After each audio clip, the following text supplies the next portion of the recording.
ভাৰতৰ প্ৰথম Vande Bharat sleeping train যিখন শুই পেলাই যাব পাৰে বন্দে ভাৰত ট্ৰেইন কলিকতা আৰু গুৱাহাটীৰ মাজত চলিব স্লিপাৰ ট্ৰেইন সেই ট্ৰেইনখন 17 তাৰিখে কলিকতাৰ পৰা প্ৰধানমন্ত্ৰী ডাঙৰীয়াই উদ্বোধন কৰিব কিন্তু ক'ত চলিব বিটুইন গুৱাহাটী এণ্ড কলিকতা আমি গুৱাহাটীত থাকিম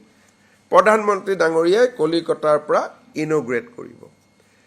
কিন্তু 18 তাৰিখে তেওঁ আমাক আৰু দুখন নতুন ৰেলগাড়ী দিব এখন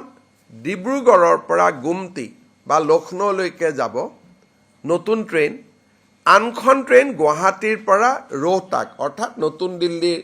এখন নতুন দিল্লীলৈ যোৱা অতিৰিক্ত ট্ৰেইন এই দুইখন ট্ৰেইন প্ৰধানমন্ত্ৰী ডাঙৰীয়াই এলিভেটেড কৰিডৰৰ লগতে এই দুইখন ট্ৰেইনো আনুষ্ঠানিকভাৱে ফ্ল্যাগ অফ কৰিব অৰ্থাৎ দুটা দিনত আমি তিনিখন নতুন ট্ৰেইন আমি লাভ কৰিবলৈ সক্ষম হ'ম মই প্ৰধানমন্ত্ৰী ডাঙৰীয়া আৰু সকলোকে বিশেষকৈ নীতিন গাডকাৰী ডাঙৰীয়া প্ৰধানমন্ত্ৰী ডাঙৰীয়াক ধন্যবাদ জনাইছোঁ যে আমি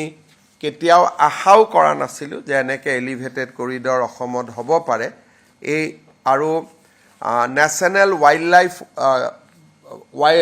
লাইফৰ বা এনেকুৱা পাৰ্কক বচাবৰ কাৰণে জীৱ জন্তুক ৰক্ষণাবেক্ষণ কৰিবৰ কাৰণে ই এটা বিশাল প্ৰজেক্ট আৰু